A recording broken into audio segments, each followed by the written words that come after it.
Use singletracks.com/deals to find the best prices on mountain bike gear. This week, we've got a huge list of hand-picked Black Friday deals, coupon codes from our partners, and links to more than 35 online retailers having major sales. Look out for big savings on everything from POC helmets and Pearl Izumi clothing to complete bikes from Evil and Mondraker. Use the search function at singletracks.com/deals to compare prices from dozens of online retailers anytime. That's singletracks.com/deals. Hey everybody, welcome to the Single Tracks podcast. My name is Jeff, and today my guest is Ron Bergin. So Ron is the executive director of the Chequamegon Area Mountain Bike Association, also known as CAMBA, located in northern Wisconsin. The club is known for maintaining a really well-regarded network of mountain bike trails and for hosting popular races and events, including the Chequamegon Mountain Bike Festival and the Borah Epic. CAMBA recently worked with River Falls Research Center on a study linking trail visits to economic impact in 2 surrounding counties. Thanks for joining us, Ron. Oh, my pleasure, Jeff. Good to connect up with you again, and always happy to talk about CAMBA and the great things we do in this study that we just finished up this spring. Yeah. Well, tell us a little bit about CAMBA. How did the group get started, and how long have you been involved? Well, CAMBA's been around for about 27 years. I've been involved since the very beginning. I guess I'm one of the few remaining founding members that are active. But we're based in small towns of Cable and Hayward, Wisconsin, and we also have trails in a little further north in and near Bayfield, Wisconsin. Okay. We span two counties. We work on 3 major public land bases: the Chequamegon National Forest, Bayfield County Forest, and Sawyer County Forest, as well as some partnerships with private landowners as well. So this is obviously a very rural area. We're in the northern, most part of the state, lightly populated, but again, with a lot of public land. And that's been one of our strongest assets, is having access to this public land with generally very cooperative land managers. We haven't had a whole lot of issues with access over the years, and that's been super helpful in streamlining everything that we've wanted to do. CAMBA got started initially because there were a lot of entities trying to get some trails going in the area, mostly associated with bike shops, and everybody was kind of doing their own thing, but there was nothing that was cohesive or well organized. And the local Chamber of Commerce thought, well, it'd be a good time, the time might be right to have a conversation about trails in the area. And this was 1992, I believe. So a group of people came together just to talk trails with the chamber. And it really wasn't originally intended to be a mountain bike trails conversation, but it very quickly moved in that direction. And then, the long story short, things started coming together over the next few months. We incorporated as a nonprofit, created a board of directors. I was appointed to that board along with 6 others who were either involved in the sport or a business person in the area, and got up and running. By the end of the next summer, we had mapped and marked 300 miles of trails and route. Wow. And yeah, it was a crunch. It was a super heavy crunch that we put in a lot of time. And it wasn't just marking the trails too. It was creating maps, creating other collateral materials, and trying to start to get the word out about the whole effort. So, yeah. Well, and cross country skiing is a big activity in the area in the winter. Was that in place before the mountain biking, or which one sort of came first? No, the skiing definitely was. That kind of got a gradual start back in the 70s. Mountain biking didn't start to take root until the early 80s. But, I guess the point is, this is an area where these types of activities are strong, and they are the, lifestyle sports that people like myself have come here to enjoy, and they've attracted us to the area. And that trend has continued for many years. But with as far as the trails and riding the area, the ski trails did provide a venue for that early on. The American Birkebeiner ski race is here, so that's a world-renowned ski trail. Runs between the two major communities of Cable and Hayward. So that was a place to go ride your bike. There were other ski trails in the National Forest. One of the more popular ones was the Rock Lake Ski Trail, not far from Cable. And that was a real fun trail. But the thing with, as you might imagine, with those trails, they were designed for skiing, which design considerations don't always carry over well to mountain biking with regard to sustainability. So, but initially provided a lot of good places to ride. The other big thing, Jeff, around here, we do a lot of big events. So there is the American Birkebeiner that has kind of set the stage as a gold standard of major events. But in the early 80s, the Chequamegon Fat Tire Festival came around as well and quickly grew to be one of the largest competitive events in the country. That wasn't a CAMBA event. There was a separate organization, and they put that on, and that rapidly grew. But so that gave people a glimpse of the area and some of the riding. That event, however, didn't really use any of the existing mountain bike trails. It was more, snowmobile trails, ski trails, some gravel, and linked up a long distance route, 40-mile route from Hayward up to Cable. But again, the unfortunate thing at the time is that was one of the few times people ever came here to ride, primarily because they didn't know where to go. And, if they headed out, if they had find their way back. So that was, again, that was why CAMBA was created, so that people could come and enjoy a ride without, spending the whole afternoon finding the way out of the woods. Yeah. Well, you described the area as being sort of a rural area. What are the main sources of employment for folks who live in the area there? And who are the residents? Are there full-time residents? Is it sort of a tourism-based community?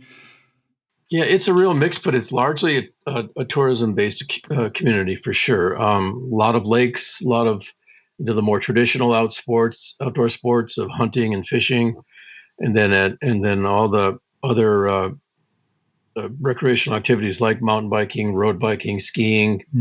It's pretty much all cross-country skiing. There's not a whole lot of downhill in the area, a few small hills, and then motorized sports as well. As far as the other major industries, primarily wood products, logging industry is big and very prominent with all this public land and forests. So that's a big part of it. But, the people, if you were to kind of cross-section the type of people, it's really evolved over the years. I mean, there's been a big influx of folks like myself that, didn't grow up here, but have moved here and learned to love the area and or grown to love the area and just what it has to offer.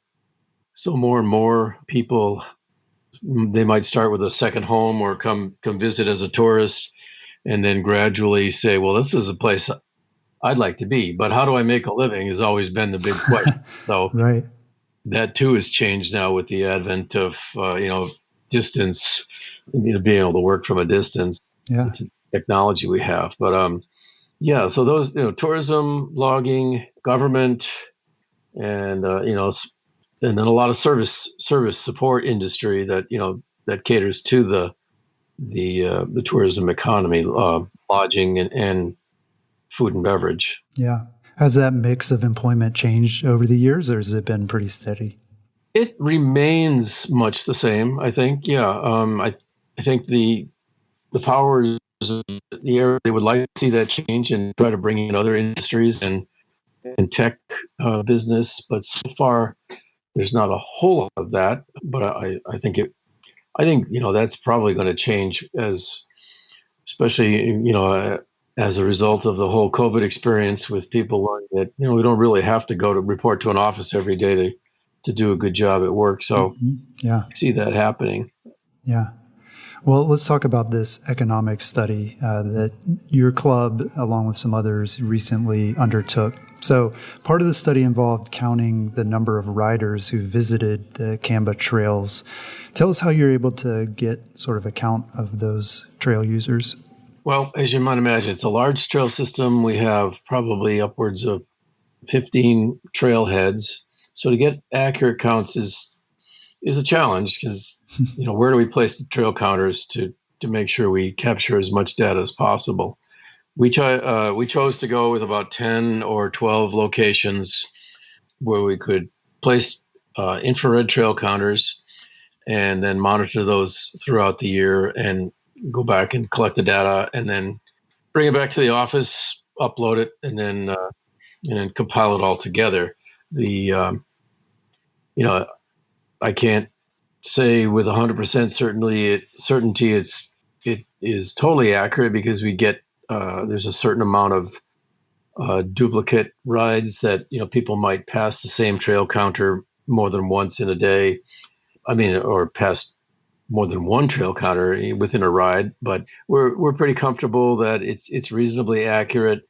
And we came up with a count of a little over 38,000 trail users during the course of that was during the warm weather season, just during spring, summer, and fall.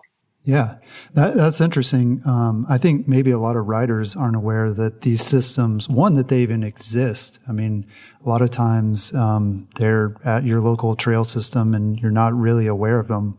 And that's cool. Did any usage patterns sort of stick out in terms of the time of day or the day of week, or even can you get a sense of like how many people are riding based on weather or things like that with this trail data? Something like weather, no, we did not correlate to that at all. That would be a little above and beyond the scope of what we're trying to do. But I think in most cases, it was affirming a lot of what we already knew or what our gut feel was on trail use. A couple of good examples are, and it often corresponded to the type and character of trail. We created a new trail right near the city of Hayward in the last few years in partnership with the Hayward Area Memorial Hospital. It's on their property right around the hospital campus in Hayward. Mm-hmm. And the goal there was to create a gateway entry-level trail because we really didn't have many trails of that nature. Mm-hmm. And that trail that effort just really hit the nail on the head. It took right off and became one of our most popular trails right out of the gate. And the trail research, the trail counts that we did affirmed that quite obviously that registered the most counts of any use. Whereas on the other hand, we have a lot of trails that are more the old school, traditional, narrow, rustic, single track. Thinking of the Rock Lake Trail and the Ojibwa Trail.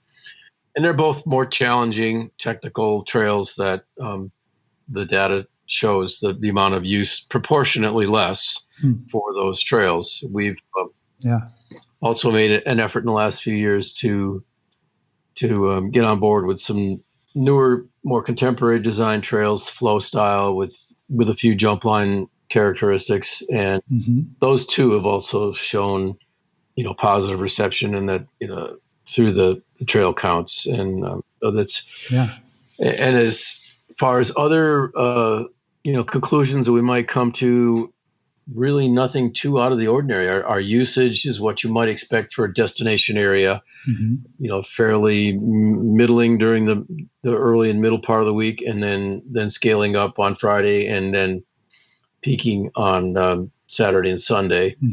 So, that there were no surprises there. But overall, I think the goal was to just try to quantify better the people that are coming here, the number of people that are coming here. Yeah, that's really interesting too, to think about using that sort of as feedback for your trail building efforts to see, what kinds of trails are people riding? We open a new one, how do they like that compared to the old ones? Part of this too involved rider surveys where you actually sampled some of the riders, went out and asked them questions to get a little more detail about who they are and why they're riding, where they're riding. So what did you learn in terms of the visitors in terms of their demographics and their desires about mountain biking? Yeah. Let me briefly explain, the methodology. It's pretty much what you just described. So it was, besides the trail counts, that was one portion of it, but the rest were doing in-person intercept studies at trailheads throughout the spring, summer period. Okay.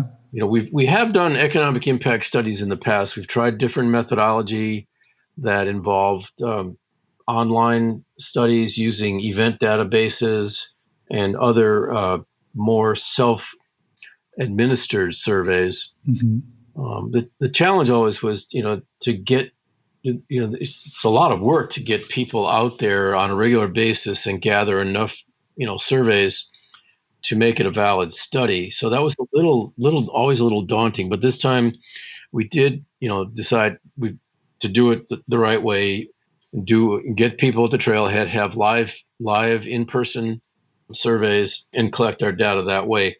One thing I should mention too is, in doing all this, we were fortunate to receive some funding through the state of Wisconsin Department of Tourism. They have a great program called the Joint Effort Marketing Grants, and those grants help fund some of the trail counters, and primarily working with the University of Wisconsin River Falls to compile the data, crunch the numbers, and create the report.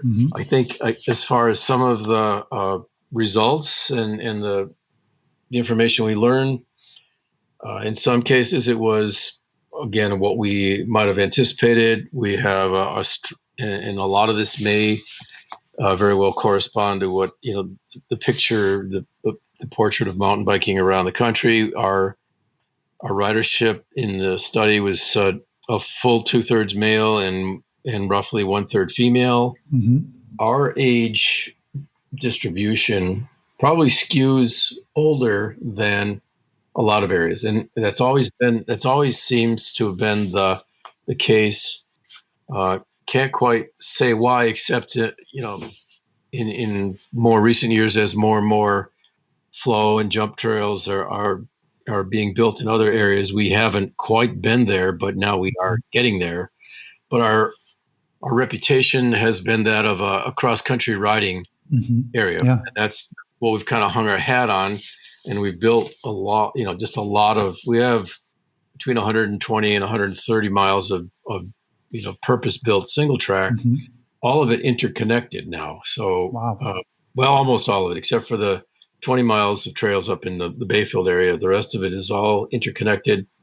And we do have, we still maintain some 2-track and gravel routes as connecting routes on the trails that are still a good part of the system. We've really jettisoned much of the early system that was primarily ski trail, snowmobile trail, and 2-track roads, and now it's come around to the single track system. But so I'd say I'm looking at a graphic here that shows our 22% of our riders, the riders responding to the survey, were 55 to 64. There's 5% over 65. 29% between 45 and 54, and then it breaks out fairly evenly from there on down. Not a strong contingent under 25. Is that something though that you as a club or an organization, would that ever be part of your goal or your mission to say, like, we need to reach younger riders or more women? I mean, is that something, when you look at that data, is that part of the idea that you would look at it and try to target those groups maybe in a different way? Yeah, that's exactly where I was going next. Our board of directors put together a strategic plan last year, and in conjunction with what we've learned here, it's definitely a major goal to try to diversify the ridership base, both in age and gender. We do have a pretty good representation of female riders, but we do think there could be more, and we're doing things to encourage that. Events such as 2 really popular women's mountain bike clinics that we stage every year. Those have been very well subscribed. Yeah. Are you able to compare your data with other trail systems around the country? I mean, to me, 2/3 men, 1/3 women. I mean, that sounds about right. But I also don't know. I don't know if that's good or bad, or if that's about average. I mean, it seems like not a lot of trail groups have done what you've done in terms of collecting quality data and really looking at this in a quantifiable way. Yeah, no, we haven't so far. And, I think it would be a worthwhile exercise if we could find that other data and see how we stack up. I've always sort of been under the impression that female ridership was around 30% nationally, and that may be supported by, bike industry data, sales or otherwise. And it also corresponds to roughly to the gender breakdown in like the Chequamegon Fat Tire Festival, our big event, Right. particularly on the longer distance races. And even the American Birkebeiner ski race on the longer distance skews, much heavier male versus female, but that too is changing. So, again, part of the purpose in doing a study like this is to, learn of our deficiencies and then use this as a tool to identify those and make an effort to improve. I guess one thing that does also stand out demographically is our riders are coming from a well-educated background, fully 75, well, actually more than that, 80, almost 90% with at least a bachelor's degree, and over 34% with graduate and professional degrees. Wow. And then income ranging, skewing again to the high end with say close to 60+% over $100,000 annual family income. I think that's reflective too of just the fact that this is a desirable destination area to come play, whether it's mountain biking or skiing or hanging out at a lake resort around the region. So, and this same group tends to spend a fair amount of money on cycling related equipment and gear and travel. Well, let's talk about the economic impact of all of this. So sort of the bottom line number that this study ultimately came up with was that the mountain bike trails generate $7.8 million in economic impact each year. So was that a surprise to you or to folks in the community when you found that? It wasn't really a surprise. There's been a lot of elusive numbers floating around, just to trying to get a handle on what the dollar impact is. I think we were kind of hoping it would be even more, just from wanting to show the value in the impact. Right. It's an interesting dynamic in the area, whereas motorsports, they tend to be physically more visible than a lot of non-motorized trail users. And, I think the non-motorized sports have gotten a bum rap over the years as not being people who don't spend a lot of money. Right. Why is that? Because our equipment doesn't look like it's as expensive or just seems... Yeah. And you're just not, you don't walk into a restaurant with a big, snowmobile suit and a heavy hard shell helmet. Right. So your profile is a little smaller, but in that regard. But I think doing a study like this is really valuable then to help kind of debunk that whole business, because I've never subscribed to it. It's like, really? Come on, look at what the houses these people are staying at or buying, and mountain bikers enjoy putting down some craft beer after the ride. So right. Certainly, and I do think the rest of the communities are starting to see this. But I live right in Cable, and it's a small town, like 800 people. But in the last 6 or 7 years, we've had at least 3 and 4 smaller restaurants that pop up, primarily because of the presence of the bike trails and the winter sports as well. One of our favorite hangouts is a place called the Rivers Eatery.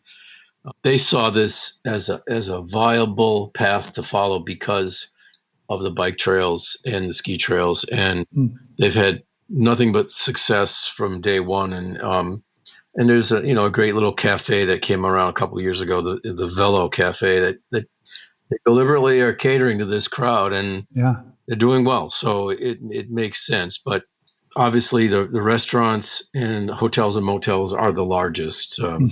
So that's not a big surprise. It breaks out from there with other retail sporting goods and other stores.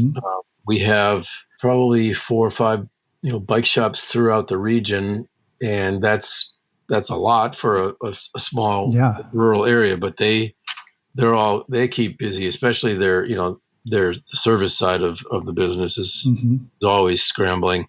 The other thing that doesn't always jump out at people as far as an economic impact is the impact of people who purchase second homes here, either as a retreat to come spend the weekend or a holiday, or as a place to retire. The area has become a very attractive retirement area just because of the trails. So this sub-economy, and it's not analyzed in this particular report, but there has been some casual analysis of the impact of second homeowners, and you'll look at areas between Cable and Hayward is a community of Sealy, and there's another one of the more popular restaurant bars there, the Sawmill Saloon. Just as a tangent, is an interesting place because it's half motorized sports and half non-motorized, so it's a real mix of people in there. But in the Sealy area and a couple other areas around, the real estate developers have started building these clusters of single-family homes close to the trails, and these developments are just filling up, and there's more and more of them coming up, and it's so there's like little pods or communities of mostly bikers and skiers that are now coming up. A lot of them in that Sealy area that I mentioned. So yeah. So I guess along with that, there's the construction jobs. There's obviously property tax revenues to the community that are coming in every year, regardless of how often the people are there utilizing those properties. And then you've got people maintaining those houses and all that sort of thing. So yeah, that seems like a pretty significant impact as well. It is. It very much is. And then, as over time, people, as they age, they decide, well, they just convert that second home to a retirement home. And that's, and then you see, which again may contribute to the slightly older skewing of our demographic, but you see a lot of very fit 60, 65, 70-year-old people out on the trails. It's pretty cool to see. Yeah. Awesome. Well, how big of a driver are these events that take place on the trails every year, like the Chequamegon Mountain Bike Festival and the Borah Epic? Do those drive a good bit of spending as sort of standalone events? They do. We don't have a lot of data on that specifically. I should note that the Borah Epic, the Chequamegon Mountain Bike Festival, there are not CAMBA events, although we do work in partnership with the organizers on a lot of things. And actually, CAMBA has been a beneficiary in a big way from both of those, as well as some other big events that have donated partial proceeds or made substantial donations or facilitated some fundraising opportunities for us that we might do during the event. But, when you have the Chequamegon Mountain Bike Festival come in and with 3,000 riders plus families and friends, that is obviously a big impact. The Borah Epic is a spring event, the first big event in the spring, and that sells out with 750 to 800 riders. Wow. That one does use the single track trails. That event was actually created to help fund the trails years ago, and still provides a nice boost of funding to us every year. But there's a lot of other smaller events that go on too. Yeah. Well, you mentioned that those events weren't specifically part of this study. So, do you think the trails alone can drive this meaningful economic impact in an area, or do you also need those events to help out as well? Well, I think it's all a big mixture of things that has to go into an economy in an area like this. No, I don't think the trails alone would support the area. There's too many other needs, and Hmm. but all together we become a significant factor and contributor to the well-being and the economy of the area. Hmm. But it all adds up, and I think again it extends into what we're just talking about with these ancillary economic impacts of homes and related things like that. But it is a sparsely populated area. Bayfield County, where I live, is only 14,000 people. Wow. And Sawyer County to the south isn't that much larger. So yeah, I think in recent years the profile of trail use and trail users has definitely increased, and that's good. Yeah. Well, CAMBA also works in the winter to keep trails groomed for fat biking. Does that drive tourism in a significant way, or is that just something more for the locals?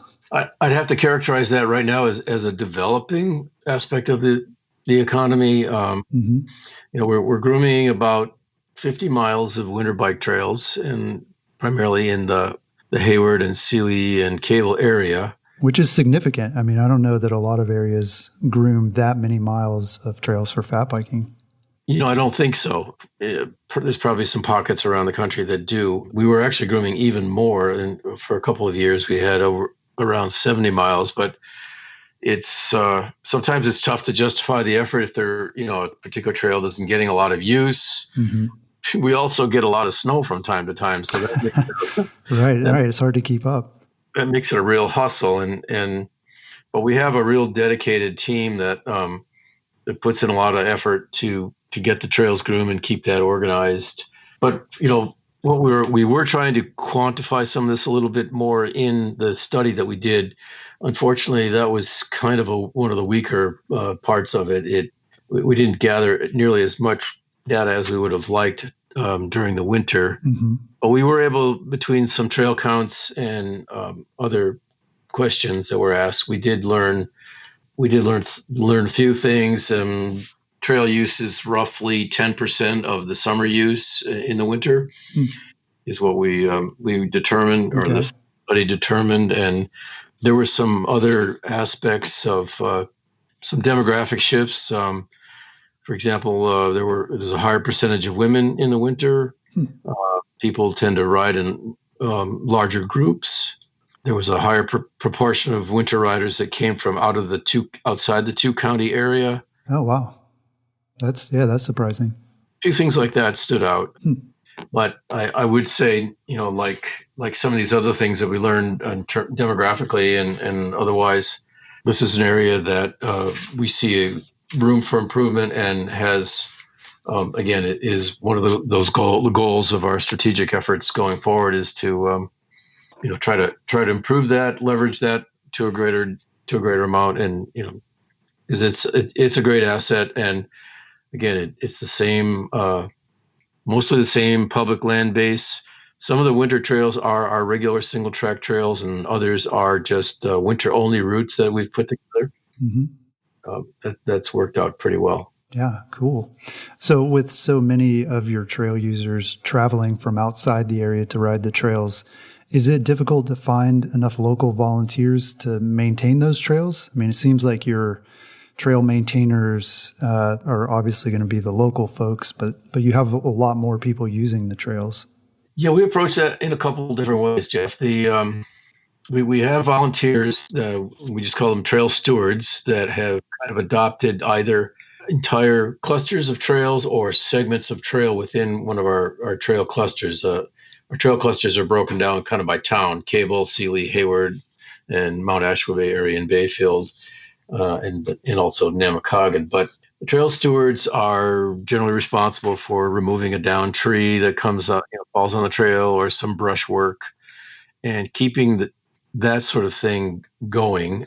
Once in a while, if there's a logging operation that might have an impact, they'll help reroute or detour the trails or clean up some of the impacts.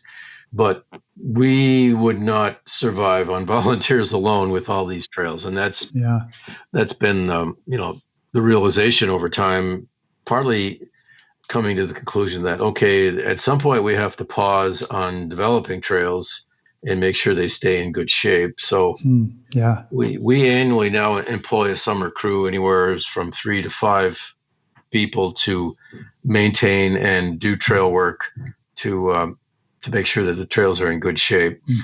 And that's the ticket. It wouldn't happen to the same level otherwise. It's been a real blessing that we've been able to afford to do that, and the level of the work that we've seen come out of our crew is just astounding. So it makes a big difference.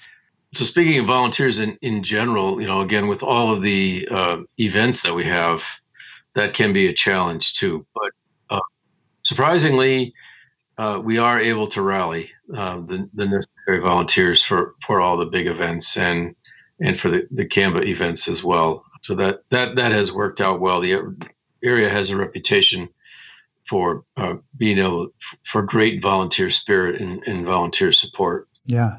Well, and I imagine though it's tough to have a sustainable amount of funding as well for your group. I mean, obviously there's no charge to ride the trails. Anybody can show up and ride the trails, and you'll never see a dollar from that. So is funding the trail work and that sort of thing a challenge, or are you able to work with these events to sort of raise funds? I mean, how do you do that if you're not being paid directly by the users of the trails? It's a mixed bag, like a lot of nonprofits. We gladly accept donations. We have pretty solid core of sponsors. We sell some advertising in a trail guide that we publish. Several grants. This year was a particularly good year for grants. We've brought in close to $70,000 in different grants, mostly for the trails. And it's not like that every year, but things kind of clicked this particular year. There are not a lot of appropriate grants out there for what we do, unfortunately. So that is a challenge, but we've done some big fundraising events too. Our big thing of late has been bike raffles. We'll get some nice bikes donated by major manufacturers like Trek, Pivot, and Specialized, and we'll stage a raffle or two. We'll often do more than one. A little over a year ago at the Chequamegon Mountain Bike Festival, we did a 2-day raffle, sold 400 tickets at $50 a piece, and raised $20,000 in 2 days. Wow.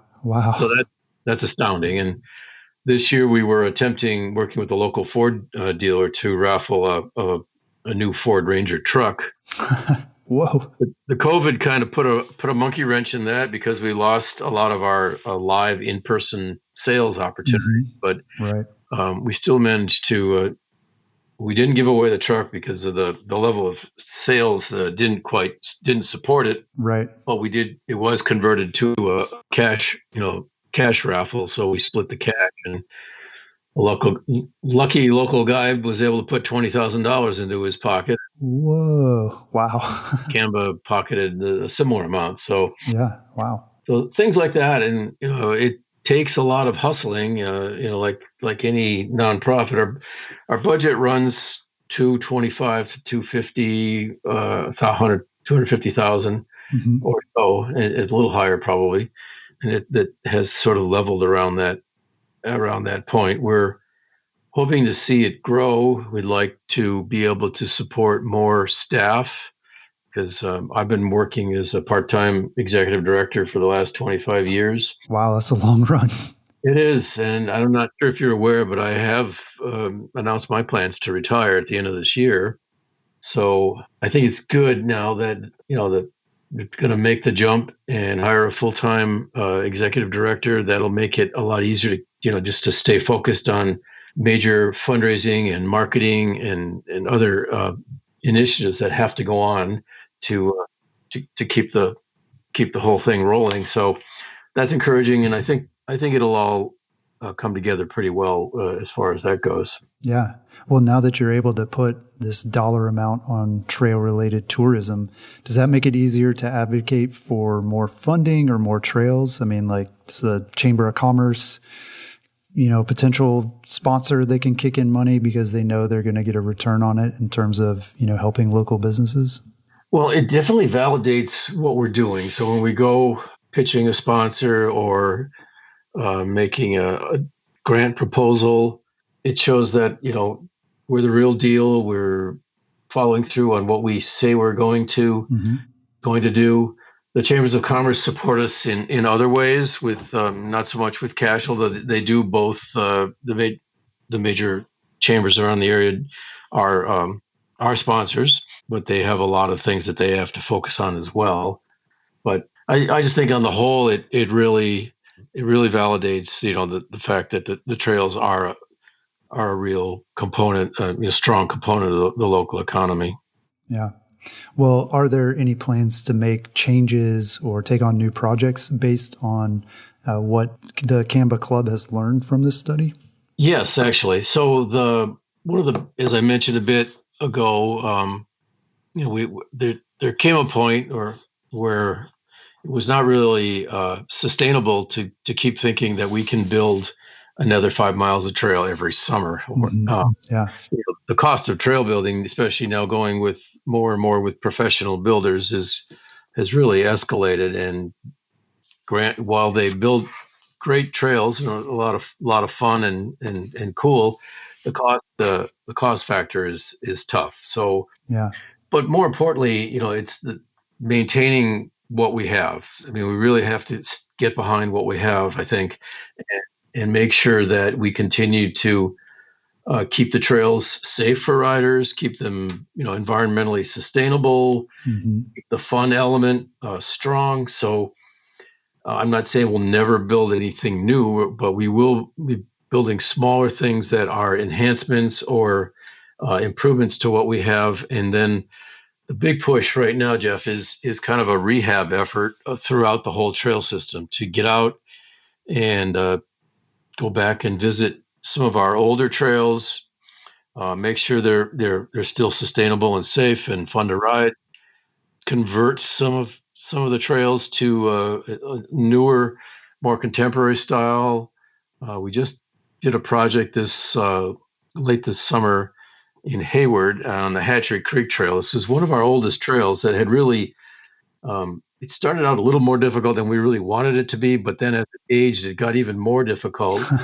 And it was not, it wasn't meeting what it was supposed to be doing when we first built it. So we started a rehab project effort there to make it, to bring it more in line, with maybe not as easy as an entry level trail, but more of an easy level trail to get, youth and women and seniors and people out riding. And that too has been recognized as a need for CAMBA.